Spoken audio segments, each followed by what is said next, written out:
토라 포션 제목 귀를 할례하고 마음을 고치라. 레위기 4장 27절에서 31절 말씀. 만일 평민의 한 사람이 여호와의 계명 중 하나라도 부지 중에 범하여 허물이 있었는데 그가 범한 죄를 누가 그에게 깨우쳐 주면 그는 흠없는 암염소를 끌고 와서 그 범한 죄로 말미암아 그것을 예물로 삼아 그 속죄 제물의 머리에 안수하고 그 제물을 번제물을 잡는 곳에서 잡을 것이요 제사장은 손가락으로 그 피를 찍어 번제단 뿔들에 바르고 그 피 전부를 제단 밑에 쏟고 그 모든 기름을 화목제물에 기름을 떼어낸 것 같이 떼어내 제단 위에서 불살라 여호와께 향기롭게 할지니 제사장이 그를 위하여 속죄한즉 그가 사함을 받으리라. 아멘. 이 말씀은 용서하는 권한이 사람에게 있음을 말하고 있다. 사실 레위기 말씀은 모든 사람에게 용서의 권한이 있다고 말하는 것이 아니라 제사장에게 있음을 말한다. 왜 그럴까? 왜 제사장에게 용서의 권한이 있는 것일까? 제사장은 율법을 가르치는 사람이다. 무엇이 옳고 그른지를 말해주고 어떻게 결정해야 하는지 방향을 잡아준다. 물론 최종 결정은 그 사람이 하는 것이지만 제사장의 말을 따르지 않고 불법을 결정했을 때의 대가는 죽음이라고 경고한다. 그러므로 제사장의 책임을 실로 막중하다. 그는 자신의 뜻대로 말씀을 가르쳐서는 안 되며 분명 하나님의 뜻대로 하나도 더하거나 빼지 않고 가르쳐야 한다. 그러나 부패한 백성은 그의 말을 듣지 않는다.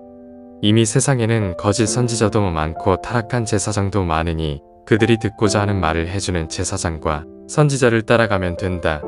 심지어 부패한 사역자들이 그렇지 않은 사역자들보다 많다.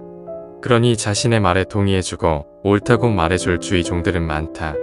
그러니 정말 하나님의 마음으로 조언해주고 책망했던 제사장들은 얼마나 상심이 되고 속상했겠는가. 성경의 많은 선지자가 백성이 부패하여 나라가 망하여도 왜 그런지 깨닫지 못할 거라고 탄식하고 있다. 자기의 불법과 악행으로 전쟁과 기근이 오는데도 깨닫지 못하고 무엇을 택해야 할지도 모르는 지각 없는 백성들인 것이다. 그러나 다행히도 그들 중에 여호와의 계명 중 하나라도 범했다는 것을 깨닫는다면 그는 회개하고 법대로 염소나 양을 희생제물로 드리라고 말하고 있다. 물론 지금은 성전이 없어서 그렇게 할 수는 없지만 분명한 것은 회개하고 용서를 받아야 한다는 것이다.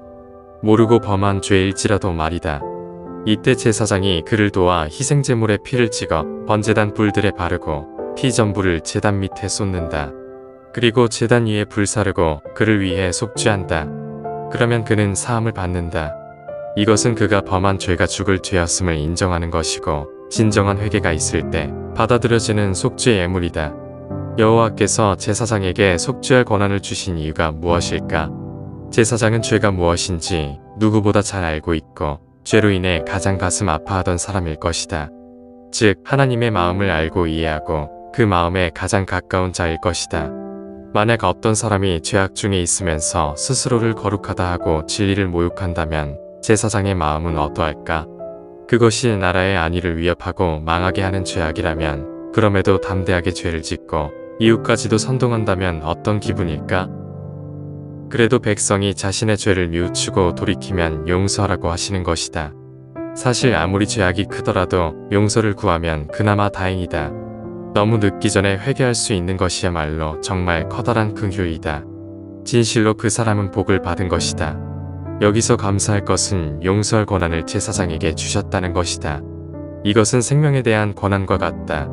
생명을 얻느냐, 잃느냐, 에 관한 최종 권한이 말씀을 가르치는 제사장에게 있다는 것이고 이는 세상에게 가장 고귀한 권한이라 할 수 있다.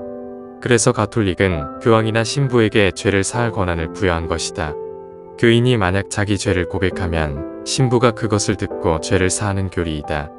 그러나 가톨릭은 하나님의 법대로 판결하지 않기 때문에 그들에게 제사장의 자격은 부여되지 않았다.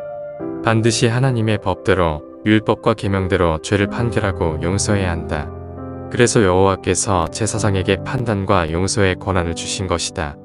마치 제사장이 죄를 판결하고 용서하는 것 같지만 그렇지 않다. 여호와의 법대로 하는 것이므로 여호와께서 자기 종을 통해 판단하시고 용서하시는 것이다. 그러므로 여호와께서 재판관이시고 통치자이신 것이다.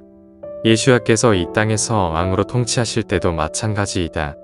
예수야께서는 보내심을 입은 메시아로서 여호와의 법대로 통치하실 것이다. 이로써 여호와께서 만유 가운데 계시는 것이다. 그러나 만약 백성이 끝까지 죄를 깨닫지 못한다면 그는 용서받을 기회를 잃어버리는 것이고 죄로 인해 오는 사망을 피할 수 없을 것이다. 그러므로 이 세상에 살면서 죄를 깨닫는 것이야말로 가장 큰 은혜라고 볼 수 있다. 죄를 회개할 수 있는 오늘이 진정 하늘로부터 오는 선물인 것이다. 오늘도 다윗은 법을 지키지 않는 자들로 인해 눈물을 시냇물같이 흘리고 있다. 누군가는 내가 매일 토라만 말한다고 답답해하기도 한다. 그러나 토라라는 하나님의 법을 알아야 세상도 바르게 볼 수 있고 제대로 판단하고 선택할 수 있는 것이다. 그러니 법을 말하는 것을 어찌 그만둘 수 있겠는가? 만약 법이 듣기 싫다면 그는 귀를 할례하고 마음을 고쳐야 할 것이다. 다윗의 장막을 회복하는 것은 우리의 마음을 고칠 때 이루어질 것이다. 시편 119편 136절 말씀. 그들이 주의 법을 지키지 아니하므로 내 눈물이 시냇물같이 흐르나이다. 아멘. 기도 제목 1. 하나님의 법에 따라 옳은 판단을 하게 하소서. 2. 선악을 판단하지 못하는 어린 신앙에 머물지 않게 하소서. 3. 진리를 들을 수 있는 귀를 주소서.